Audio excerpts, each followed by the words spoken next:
동남아를 순방 중인 윤석열 대통령이 아세안 한중일 정상회의에 참석해 세 나라의 협력을 강조했습니다. 정치권에서는 이태원 참사 국정조사를 둘러싼 힘겨루기가 본격화하는 양상인데요. 두 분과 함께 관련 내용 짚어보겠습니다. 신주호 국민의힘 부대변인, 이경 더불어민주당 상근 부대변인 나오셨습니다. 어서 오십시오. 네, 안녕하십니까. 안녕하세요. 네, 문재인 대통령이 이제 한국판 인도태평양 전략을 발표한 데 이어서 오늘은 아세안 한중일 정상회의에 참석을 했습니다. 식량, 에너지 같은 복합 위기 극복을 위한 협력 강화를 강조를 했는데요. 먼저 대통령의 발언 어떻게 들으셨는지 신 부대변인부터 말씀해 주시죠. 네, 일단 국가가 생존할 수 있는 가장 거대한 전략 중 두 개인 안보와 경제, 두 가지 전략을 다 획기적이고 또 효과적으로 전달했다고 생각합니다. 먼저 안보 면에서는 북한의 도발이 날로 이어지고 있는데 그 북한의 핵 위협에 대한 국제사회의 공조를 확인하기 위한 발언을 하셨고 또 대륙 굴기를 통해서 중국의 영향력이 확대하려고 하고 있는 그 중국의 안보 위협에 대해서도 효과적으로 대응하셨다고 생각하고 있습니다. 그리고 무엇보다 대테러에 대한 합동훈련 등 우리 일상과 밀접한 안보 위기도 효과적으로 제시하셨다고 생각을 하고 또 경제 면에서도 아주 훌륭한 그런 의견을 제시하셨다고 생각합니다. 인구 65%, 전 세계 GDP의 60%를 차지하고 있는 인도태평양 지역의 경제 질서에 대해서 공정한 경제 질서를 확보해서 우리가 현재 맞고 있는 코로나 위기를 극복하자라는 의견을 제시하셔서 아주 훌륭한 그런 의견을 제시하셨다고 생각하고 무엇보다도 보편적 가치인 자유와 인권 그리고 우리가 현재 직면하고 있는 식량이나 기후 위기 등에 대해서도 국민들의 마음에 다가갈 수 있고 또 전 세계를 상대로 아주 훌륭한 그 의견을 제시하셨다고 생각을 하고 있습니다. 앞으로 남아있는 그런 순방 결과도 긍정적으로 지켜볼 수 있다라는 생각입니다. 예, 경제 안보 관련해서 아주 훌륭했다라고 극찬을 좀 쏟아내셨는데요. 이경 부대변인께서 어떻게 들으셨는지요? 우선은 해외 순방이 이번에 세 번째인 거고요. 그리고 G20 순방에 대해서는 코로나 이후에 이제 첫 번째입니다. 그렇기 때문에 무조건 이 부분을 좀 부정적으로 볼 필요는 굳이 없을 것 같습니다. 어떤 성과가 있는 것인지. 이런 부분에 대해서 대한민국 국민으로서는 좋은 성과가 있었으면 좋겠다라는 그런 생각도 물론 뭐 국회뿐만 아니고 모든 국민은 다 같은 생각일 것입니다. 그리고 이번에 보면은 아세안 한방 평화 프로세스에 대해서 그동안의 아세안 국가에서는 정말로 높은 지지를 받았었는데 지금 윤석열 대통령과 윤석열 정부에 대해서는 그 전에 있었던 그런 평화 프로세스에 대해서는 그런 길은 가지 않는 것 같습니다. 그러면 윤석열 정부에서 말하는 담대한 구상이 무엇인지 아세안 국가에 대해서 좀 설득하고 좀 다시 설명을 잘해서 좀 지지를 받는 그런 또 과제가 하나 있을 것 같고요. 그리고 그 전에 또 아세안 국가에서 대한민국 정부가 기후 위기라든지 보건, 방역 이런 등의 좀 공약을 함께 좀 펼치고 이런 부분에도 지지를 받았었는데 그럼 이 정책의 연속성이 어떻게 이어갈 것인가 아마 아세안 국가에서는 현재 대한민국을 향해서 그런 부분도 좀 주의 깊게 바라볼 것입니다. 근데 이것을 어떻게 이어갈 것인가 이런 부분도 우리가 좀 얘기를 해야 될 것 같은데요. 다만 좀 아쉬운 것이 있다면 이렇게 해외 순방을 갔을 때 그 현장에서도 얼마나 잘하는지 중요하지만요. 해외 언론에서 이 이슈를 얼마나 잘 선점을 해서 보도가 어떻게 잘 되느냐도 상당히 중요한데요.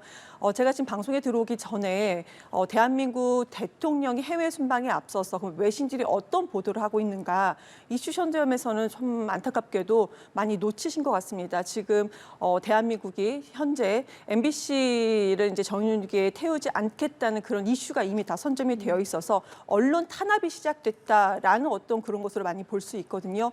그래서 이번에 대한민국에 대해서도 이 국격과 관계 있는 것입니다.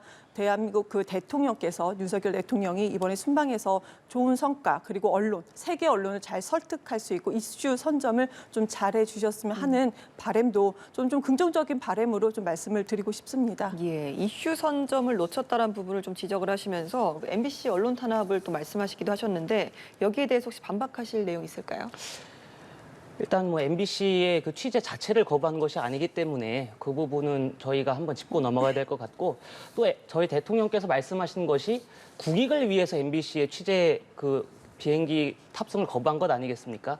왜 그런가 하면은 MBC는 바이든이라는 자막까지 넣어가지고 당시에 해외에서 노력하고 있는 우리 대통령과 외교 당국의 노력을 폄하한 사실이 있습니다. 그 부분에 대해서 분명히 바이든이 아니다라고 말씀을 드렸고 또 외교부 차원에서도 그것에 대한 정정 보도와 사과를 요구했습니다만 MBC 측에서는 전혀 정정 보도도 이루어지지 않았고 사과조차도 없었습니다. 그러한 면에서 봤을 때 저희가 그 대통령 전용기 탑승 자체만을 거부한 것이지 취재를 거부한 것은 아니다라는 점을 분명하게 하고 싶습니다. 예. 저도 좀 간략하게 좀 말씀을 드려야 될 것 같은데요. 우선은 말씀 주신 것처럼 바이든 이것이 뭐 아니다 난리면이다, 뭐 바이든이 아니다라고 했고 또 난리면이다 얘기를 해주셨고요. 그리고 이 XX 발언은 기억이 안 난다라든지 아니면 김은혜 수석은 처음에는 야당을 향해서 민주당을 향해서 한 얘기다라고 얘기를 해주셨습니다. 좋습니다. 그런데 MBC만 이런 보도한 거 아니지 않습니까? 해외 언론까지 얘기하지도 않겠습니다. 그렇지만 140여 개 언론에서 이미 그것은 바이든이라고 이미 다 자막까지 넣어서 그것이라고 얘기를 하고 있습니다. 그리고 140개도 제 개인적인 카운팅을 한 것이 아니고 언론에서도 확인된 부분입니다. 그런데 왜 유독 MBC만 이러는 것이냐. 그리고 외신에서도 지금 이 부분에 대해서 상당히 좀 비판을 많이 하고 있습니다. 그런데 저는 대통령실이라든지 홍보수석, 김문혜 수석이 이런 상황을 갑자기 순방 이틀 전에 갑자기 MBC만 전용기 태우지 마 이렇게 얘기하지는 않았을 것 같습니다. 그럼 이 결정을 누가 했을 수 있느냐? 저는 솔직히 이렇게 이틀 전에 결정할 수 있는 것이 대한민국의 대통령이 아니면 누가 결정할 수 있을까라는 의문점이 있습니다. 솔직히 지금 제가 그 부분을 강력하게 그렇다라고 주장은 하지 않습니다만 그렇다라는 거 그리고 이제 비용 문제도 얘기를 안 할 수가 없습니다. 첫 번째 우리가 순방 갔을 때는 그때 언론사가 밝혔던 것이 1인당 개인 기자 1인당 920만 원. 두 번째 순방이었을 때는 그때 좀 미국 유럽 쪽으로 갔기 때문에 그때는 2,700만 원 정도였다고 합니다. 이번에는 한 1,000만 원 정도 1인당 비용이 들어가는 것인데요. 다 기자 1인당 비용을 다 지출하는 것이고요. 이 비용에는 전용기 탑승 비용 그리고 현지에도 프레스센터 기자실이 따로 운영되고 있지 않습니까? 거기에 이제 대여 비용 같은 거 그리고 온라인 인터넷을 사용하지 않습니까? 인터넷 사용 비용까지도 언론사가 전부 다 그러니까 비용을 지출을 하고 가는 것입니다.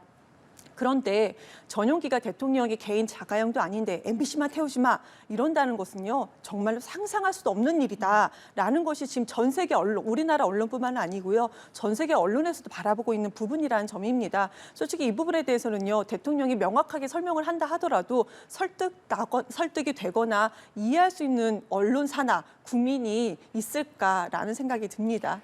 알겠습니다. 윤 대통령의 국정 지지율 이야기로 좀 넘어가 보도록 하겠습니다. 소폭 올랐습니다. 30%대를 회복했다는 한국갤럽의 여론조사 결과가 나왔는데요.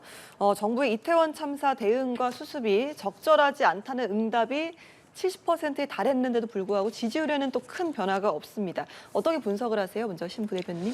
일단 먼저 대통령께서 참사 당일에 참사가 발생한 지 30분여 만에 대응 단계를 올리고 행안부 장관에 의해서 신속한 사고 수습을 하라라고 지시를 하셨고 또 연이어서 바로 국가 애도기간을 선포하는 등 이 참사가 일어났지만 그것에 대한 수습과 그리고 재발 방지를 위한 마련 그리고 앞으로 이어질 진상 규명의 그 의지를 밝히셨기 때문에 지지율에 큰 낙폭이 없었다고 생각을 합니다. 저희가 주목을 해야 될 점이 지지율이 1% 정도 오른 것은 크게 오른 것이 아니고 낙폭이 없었다라고 저희가 해석을 해야 될 것이 맞다고 생각을 합니다. 게다가 근데 과연 이 이태원 참사 전국에서 어느 정당 그리고 어느 분들이 진정으로 이 사고 재발 방지와 진상 규명을 위해서 노력하느냐에 대해서 국민들께서 아주 훌륭한 평가를 내리셨다고 생각을 합니다. 민주당의 경우 11월 7일 월요일에 이태원 참사 희생자들의 사진, 프로필 그리고 애틋한 사연 등을 공개해야 된다라고 하면서 공개를 하는 목적이 뭐냐? 언론 지면을 꽉 채워야 된다라는 정치적 목적으로 쓰겠다는 그 의도를 밝혔습니다. 그것이 그 텔레그램 방에서 한 40여 명이 모여있는 방에서 나온 것 아니겠습니까? 그런 것을 봤을 때 우리 국민들께서 그 대통령께서 하시려고 하는 그 참사 재발 방지와 진상 규명에 더 높은 평가를 내리셨다고 생각을 하고 민주당 역시 이 점에 주안점을 둬서 이 이태원 참사에 대해서 정치적으로 이용하지 않았으면 하는 바람이 있습니다. 하지만 제가 아까 말씀드린 것처럼 가장 중요하게 생각해야 될 것은 1%포인트 상승은 상승이라고 생각하지 말고 저희 정부와 여당이 더욱더 분골쇄신해서 국민들의 마음에 다가갈 수 있도록 노력해야 한다고 생각합니다. 예, 이경 부대변인께서는 이번 여론조사 결과 어떻게 보셨나요? 참 안타깝지요. 솔직히 대통령께서 우리나라 대통령이 되신 지 6개월 정도 됐는데요. 지지율이 20%대까지 떨어졌다가 이번에 소폭 상승했다라고 하는 것이 30%를 다시 찾으신 건데요. 지금 정도면은 50% 이상, 어떻게 보면 지지율이 그때 최소한 투표하셨던 분들이 반 정도는 그래도 그러니까 지지를 하시지 않으셨습니까? 그러면은 시간이 지날수록 오히려 대통령을 더 지지하고 투표하셨던 분들의 50% 정도까지는 그래도 유지를 해야 되는 시기라고 보여집니다. 그런데 20%까지 떨어졌다가 상승했다라고 30%라고 하는데 제가 야당 입장에서 이 부분을 무조건 다 비판하고 싶은 생각은 없습니다. 그러면은 대통령과 대통령실 그리고 국민의힘 쪽에서도 왜 6개월밖에 되지 않는 대통령이 지지율이 20%대, 30% 그것도 초반입니다. 왜 이렇게까지 왔다 갔다 하는가? 이 부분을 정말 진실하게 좀 고민을 해보셨으면 어떨까? 좀 정말 그렇게 고민을 해주셨으면 좋겠다라는 생각 들고요. 이번에 그 12구 참사에 대해서도 이거 지금 대통령의 수습이 대통령과 정부의 수습이 적절하지 않다라고 판단하시는 국민들께서 10명당 7분은 그렇게 판단을 하고 계십니다. 그리고 제가 지난주에도 말씀을 드렸지만 지금 현재 여론 지지율에서 말합니다.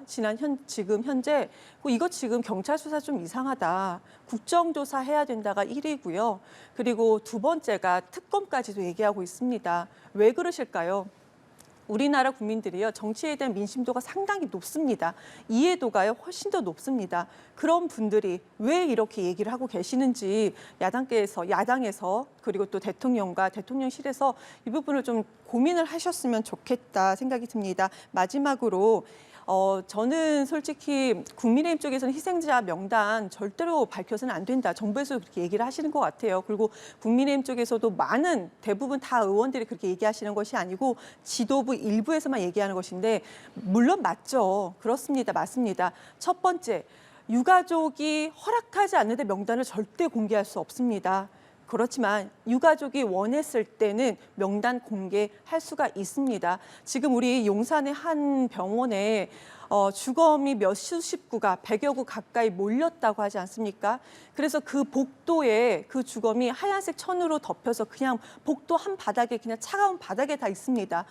이거요. 벌써 외신에서는 다 보도가 됐고요. 우리나라에서도 이거 SNS는 다 국민들 많이 아시는 사실입니다. 그런데 국민의힘과 정부에서 다 막지 않았습니까? 왜 그렇게 하십니까? 그럴 필요 없다. 정말로 진상조사해야 된다. 책임자 규명 확실히 하자는 얘기 정부에서 먼저 하셨으면 좋겠다라는 말씀 덧붙여서 말씀드리겠습니다. 알겠습니다. 자, 이태원 참사 국정조사를 둘러싼 여야의 신경전 이야기로 좀 넘어가겠습니다. 민주당에서는 범국민 서명운동을 벌이면서 장애 여론전을 본격화했는데요. 이렇게 방향을 잡은 이유는 어떻게 보시나요? 먼저 신 부대변인님. 일단 국정조사라는 것의 실효성이 얼마나 있는지 저는 그게 계속해서 의문인 것입니다. 저희가 국정조사 같은 경우에는 16대 국회의회 77건이 요구안이 제출이 됐고 그중 15건의 국정조사가 실시가 됐습니다. 그 15건 중에서도 불과 6건밖에 국정조사 결과 보고서가 채택되지 않았습니다. 우리가 수치상으로 보면 야당 등에서 요구한 국정조사에 대해서 결국에 13% 정도밖에 결과가 나오지 않았다라는 겁니다. 왜 그런가 하면은 이것이 정쟁화될 수밖에 없는 사안이기 때문입니다. 우리가 국정조사에 대해서 전혀 강제 수사권도 없고 기소권도 없는 상황에서 어떠한 실체적 진실을 규명할 수 있을지에 대해서 의문이고요. 또 지금 민주당에서 계속 주장하는 것이 국정조사 플러스 특검인 것입니다. 왜 국정조사 플러스 특검을 요구하느냐? 이것은 이재명 대표에 대한 사법 리스크를 국민적인 그런 관심을 돌리기 위한 그런 술책에 불과하다라는 생각이고요.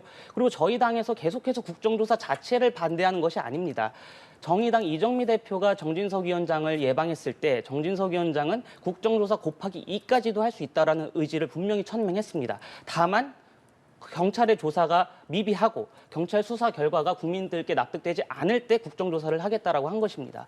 그 결과는 한번 지켜본 다음에 우리가 국정조사를 논의해야지 경찰 수사도 이루어지지 않은 상황에서 국정조사를 논의하는 것은 앞뒤 순서가 잘못된 것이고 무엇을 가지고 국정조사할 것인가에 대한 의제 자체도 불분명하기 때문에 저희는 계속해서 경찰 수사를 먼저 지켜보자라는 입장입니다. 예, 국정조사 자체 실효성에 대해서는 좀 의문이 든다라고 하셨습니다. 어떻게 들으셨어요? 이 참사가 일어난 지 지금 2주가 지났습니다. 경찰 수사 지켜보자, 특검 수사 지켜보자 있죠. 지금 2주가 지났는데요. 그러면 2주 정말 긴 시간입니다. 2주 동안 무엇이 이루어졌냐? 지금 용산 경찰서까지 그리고 용산 소방서, 용산 소방서장 그때 현장에 나와서 처음과 끝까지 있었던 그리고 그날 또 쉬는 날이었습니다. 근데 용산 소방서장이요 지금 입건됐어요. 피해자라고 합니다. 지금 특검이 그렇게 가고 있다라는 거. 그리고 용산 경찰서에서는 정복과의 이제 계장이시죠. 그분은 수사를 받고 목숨을 버리셨습니다. 그러니까 가족께서 떠났습니다. 지금 수사가 진행되는 상황에서는 그 윗선, 그러면 왜 그때 안전대책을 수립하지 않고 처음부터 기동대를 왜 보내지 않았었느냐. 안전대책 수립부터 여기까지는 수사도 진행되지도 않습니다. 사고 이후에까지 그럼 어떻게 했느냐. 근데 제가 말씀드린 앞서 두 분이 사고 이후에 그렇게 뭘 못했는가. 목숨까지 잃어야 될 상황인가. 하는 말씀. 그리고 처음에는 뭐 토끼 머리띠를 찾아야 된다, 수사한다 하지 않았습니까? 그 다음에 각시타 쓴 사람을 찾는다라고 합니다. 인근에 또 호텔이 뭐 불법으로 건축물을 이렇게 뭘 세웠다, 건축법 위반이라고 해서 입건됐습니다. 이것이 지금까지 제가 말씀드렸던 것이 경찰이 지금까지 66건의 압수수색을 해서 입건했던 사례인데요. 66건의 압수수색 그리고 입건. 그 윗선에 그 용산경찰서, 용산소방서 위로는 입건이 0건입니다. 0건이에요. 이게 말이 되는가? 그럼 이것이 지금 이렇게 앞에 말씀드렸던 부분들이 이 참사의 원인입니까? 아니지 않습니까? 참사 대책 이후에 얼마나 발빠르게 수습을 어떻게 했느냐. 이것을 이 사람들에게 죄를 묻고 피해자라고 얘기할 수 있는 것이냐 이런 것입니다. 지금 그러기 때문에 이런 상황을 다 이미 이해하시기 때문에 국정조사해야 된다라는 것이 국민들의 지금 여론조사 1위라는 것입니다. 이거요. 실효성 문제 말씀해 주셨죠. 실효성 없다. 왜 이런 얘기만 하십니까? 국정조사 야당에서도 이렇게 새 야당이 같이 하자고 얘기합니다. 민주당만 얘기하는 거 아닙니다. 국민의힘 측에서도요. 국정조사 하고 국민의힘 그 국회의원들도 110분인가 계시지 않습니까? 왜 그 110명이나 되는 의원들은 왜 정부에 질문하지 않습니까? 견제기는 있습니다. 왜 하지 않습니까? 솔직히 이것은 국정조사 들어가서 제대로 질문하는 것을 국회가 해야 되는 것이지 야당, 3당 야당만 하는 것은 아닙니다. 국민의힘 의원들께서도 동참해 주시기를 부탁드리겠습니다. 네, 알겠습니다. 국민의힘이 말하는 경찰 수사가 우선이라는 말과는 달리 또 민주당에서는 경찰 수사 자체에 대한 또 의구심이 든다는 말씀을 좀 들어봤습니다. 지금 국민의힘에서는요, 뭐 내부적으로는 야당만 참여하는 국정조사는 막아야 되지 않느냐는 현실론까지도 나오고 있습니다. 지금 국정조사 요구서가 본회의에 이제 보고가 되면 여당에서도 막판에는 좀 전략 수정에 나설까요? 어떻게 보시나요? 일단 기본적으로 이 부대변인께서 말씀하신 것처럼 국정조사라는 것은 사실 여야 합의해서 통과시키는 것이 관례고 또 그렇게 해야지 진정한 조사를 할 수 있고 진상을 규명할 수 있다고 생각을 합니다. 그런 상황에서 지금 경찰 수사도 이루어지지 않은 상태에서 야3당이 압도적 의수를 바탕으로 국정조사를 통과시키려고 한다면 국민적 저항에 부딪힐 것이다라는 생각을 합니다. 그리고 말씀하신 것 중에 그 경찰 윗선은 지금 뭐 전혀 수사된 게 없다라고 하셨는데 용산 경찰서장 그리고 현장에서 그 112 대응 센터 그 센터장들이 지금 직위가 해제가 됐습니다. 단순히 그분들이 직위가 해제되고 그 다음에 이제 수사가 이어질 것인데 단순하게 지금 수사가 이루어지지 않았다. 왜 아랫사람들만 괴롭히느냐라고 단정 지으시는 것은 조금 어폐가 있다고 생각을 하고요. 그리고 무엇보다 제가 말씀드린 것처럼 지금까지 이루어졌던 국정조사에서 불과 13%밖에 그 결과 보고서가 채택되지 않았습니다. 그러한 상황에서 저희가 경찰 수사도 제대로 이루어지지 않은 상황에서 국정조사를 한다면 국민들께 어떠한 진실을 더 알려드릴 수가 있겠느냐라는 생각입니다. 그리고 제가 누차 말씀드리지만 국민의힘에서는 절대로 국정조사 자체를 반대하는 것이 아닙니다. 순서가 잘못됐다라는 겁니다. 경찰 수사를 지켜보고 거기서 미진한 것이 있다면 그것에 대한 국정조사까지 같이 이루어져야지 민주당이나 정의당, 야당들이 요구하는 진정한 국정조사, 진정한 진상규명에 힘쓸 수 있지 않겠습니까? 그렇기 때문에 야당에서도 이 문제를 너무 성급하게 생각하시지 마시고 모든 수사를 지켜본 다음에 최종적으로 종합해서 국정조사가 이루어질 수 있도록 하는데 조금 협력해 주시기를 당부드리고 싶습니다. 참 어쩔 수 없을 것 같아요.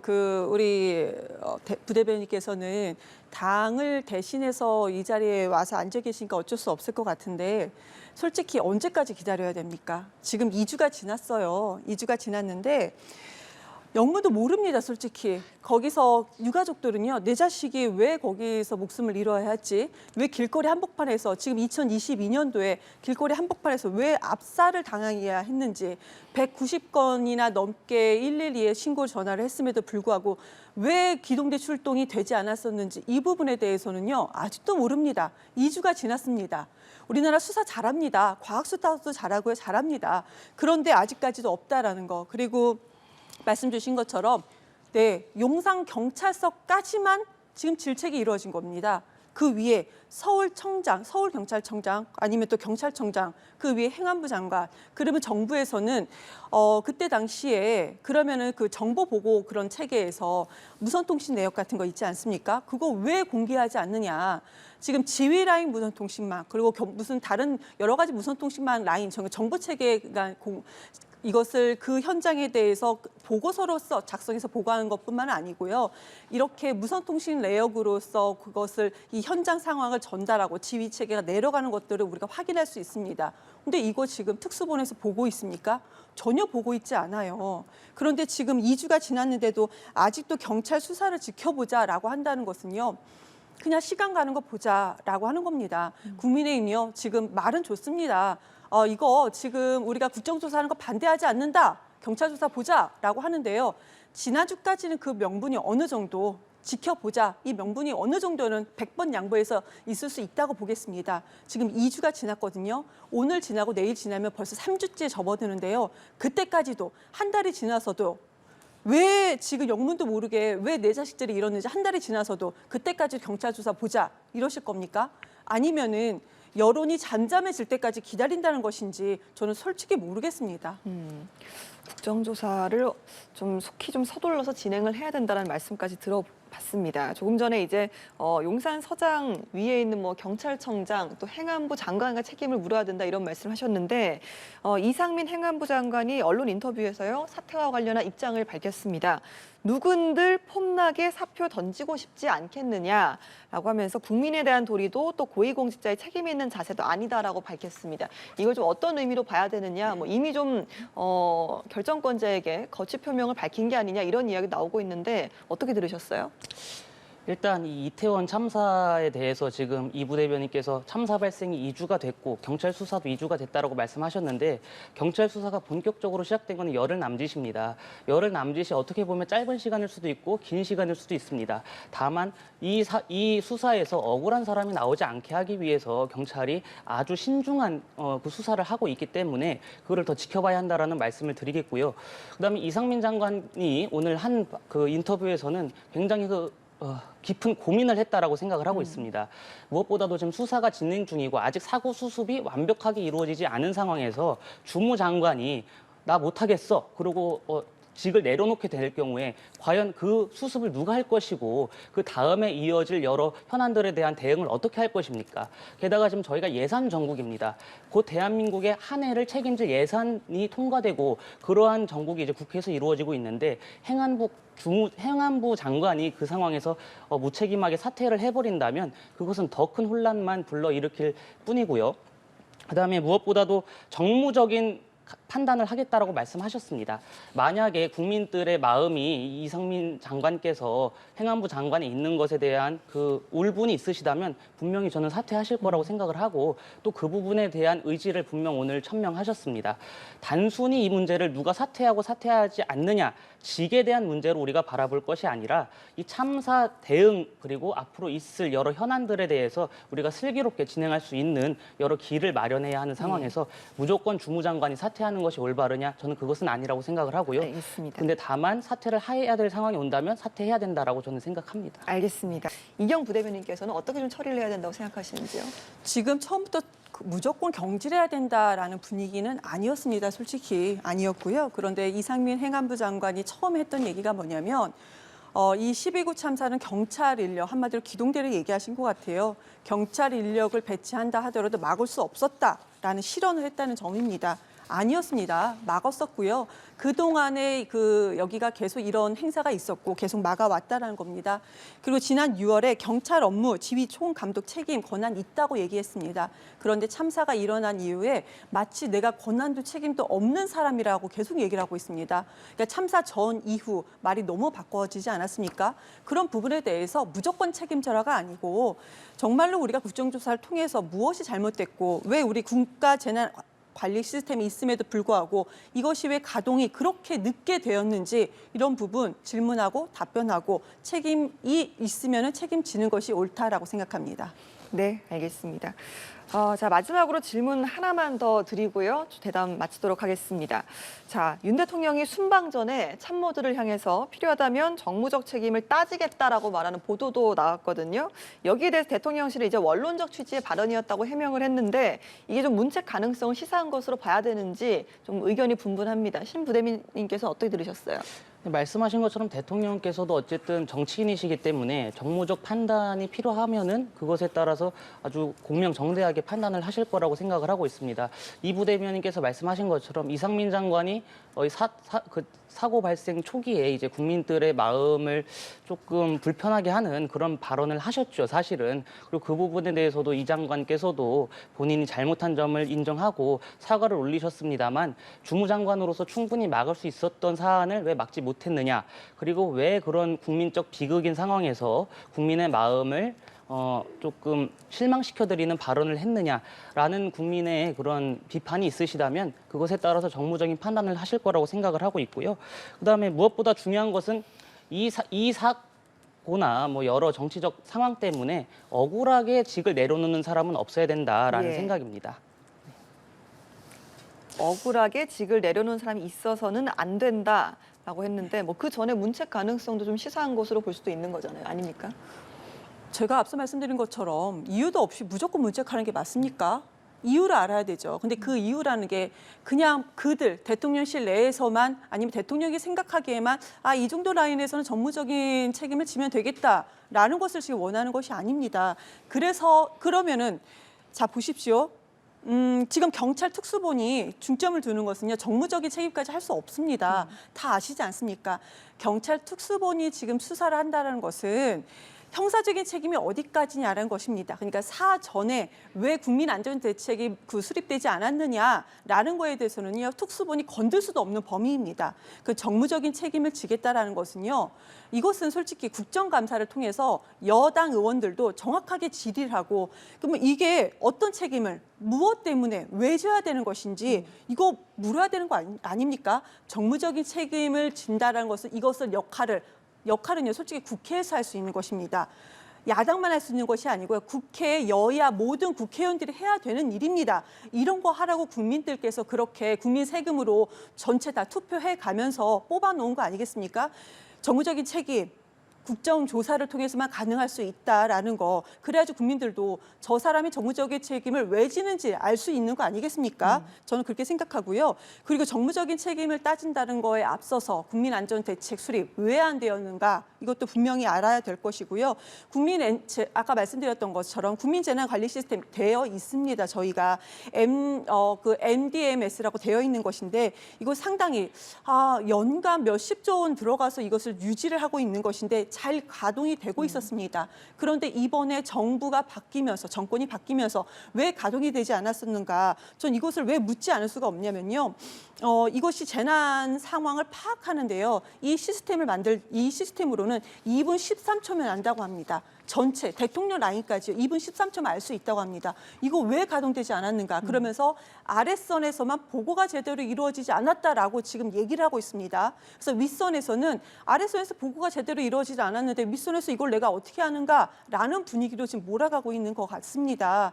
그렇기 때문에 지금은 특수본에만 맡길 수 없다. 정무적인 책임지기 위해서는 국정조사로 국민들께 이거를 파악할 수 있는 기회를 주셔야 된다라는 말씀을 다시 한번 드리겠습니다. 예, 국정조사로 책임 소재를 명확히 따져야 한다라는 말씀을 좀 해주셨습니다. 이 말씀을 좀 마지막으로 여쭤보도록 하겠습니다. 최근 대통령실에 대한 국회 운영위 국정감사 도중에 웃기고 있네라는 필담을 나눈 김은혜, 강승규 수석이 퇴장당한 것을 두고 여당 내부에서도 의견이 좀 분분합니다. 친윤계에서는 당시 회의 진행을 맡은 주호영 원내대표를 비판을 하고 있지만 옹호론도 나오고 있습니다. 이 사안 좀 어떻게 보시는지요, 신 부대변인? 일단 이 문제는 그 두 수석이 이제 개인적인 필담을 나누었지만 저는 매우 부적절한 행동이었다고 생각을 하고 있습니다. 그리고 그 부적절한 행동에 대해서 두 수석도 여러 차례 사과를 드렸고 김대기 대통령실 비서실장도 여러 차례 사과를 드렸습니다. 그리고 말씀하신 것처럼 주호영 원내대표도 두 수석을 퇴장시킴으로써 국회 회의에 운영한 그 원활한 진행을 위해서 노력을 하셨습니다. 다만 이제 이 문제에 대해서 우리 민주당에서는 국회 모욕으로 고발을 하겠다라는 말씀을 계속하고 계십니다. 이것이 국회 모욕이 될 것이냐라는 것에 일단 의문이 있고 그리고 진정한 국회 모욕을 어느 정권에서 저질렀느냐. 우리가 2019년도에 강기정 당시 청와대 정무수석이요. 나경원 원내대표를 향해서 똑바로 하라라고 고함을 치면서 국회 그 회의장에서 나갔습니다. 그리고 2020년에는 추미애 전 법무부 장관이 국회의원의 질을 향해서 소설을 쓰시네. 질문 같은 질문을 하세요라고 하면서 아주 힐난을 했습니다. 그런 것에 있어서 그 당시 민주당이 어떠한 평가를 내리고 또 국회 모욕죄로 당시 고발을 하겠다라고 나섰는지 일단 그것이 의문이고요. 그런 면에서 지금은 맞고 그때는 틀리다는 식의 그 민주당의 내로남불이 조금 우리 국회에서 없어져야 된다라고 생각을 하고 있습니다. 예. 다만 두 수석이 분명히 잘못을 했다. 그리고 그것에 대해서 사과를 여러 차례 드렸고 부적절한 행동이었다라는 것에는 저는 100번 동의합니다. 예, 이경 부대변인 말씀 짧게 듣도록 하겠습니다. 네. 그때 당시에 지금 이 참사에 대해서 질의를 할 때, 야당 의원이 질의를 할 때였습니다. 그때 당시 필담을 나눌 때 웃기고 있네라는 거였고 필담에서 끊이지 않았습니다. 솔직히 웃는 소리, 키득거리는 그 두 수석의 웃는 소리까지 전부 다 들렸었고요. 그래서 야당 의원이 웃는 소리까지 들렸다라고 지적된 바가 있습니다. 이것이 이럴 사안입니까, 지금? 그 참사에 대해서 질의를 하는 과정에서 국회에서 당연히 해야 되는 일을 해야 되는 것입니다. 그런데 이것을 필담을 나누면서 키득키득거리는 그것도 대한민국의 대통령실의 두 수석이 할 일입니까? 예. 이건 국회 모욕하는 것이 맞다. 최소한 국민을 무시하는 것이다. 저는 그렇게 생각을 하고요. 더 문제는 주호영 원내대표 참 잘하셨습니다. 그때. 근데 문제는 그렇게 잘한 주호영 원내대표를 향해서 대통령께서 아니 왜 잘 옹호하지 못했느냐? 이렇게 얘기를 했다는 것입니다. 이것이 뭐 대통령이 직접 그렇게 얘기했는지는 언론에서도 정확하게 좀 파악할 필요가 있는데 그렇지만 지금 분위기로서는 언론을 통해서 우리가 파악한 것은 대통령께서 질책을 했다는 것입니다. 원래 질책을 받으려면요. 키득거렸던 그 두 수석이 질책을 받아야 되는 것이 맞습니다. 그렇지만 지금 대통령의 시각은 그 부분에서 중립을 잡은 여당 그것도 원내대표를 향해서 무엇 좀 질책을 했다라는 부분 참 이거 상식선으로 생각할 수 없는 상식 밖의 일이 현 정부에서 일어나고 있다고 말씀드리겠습니다. 알겠습니다. 오늘 말씀 여기까지 듣겠습니다. 두 분 고맙습니다. 감사합니다.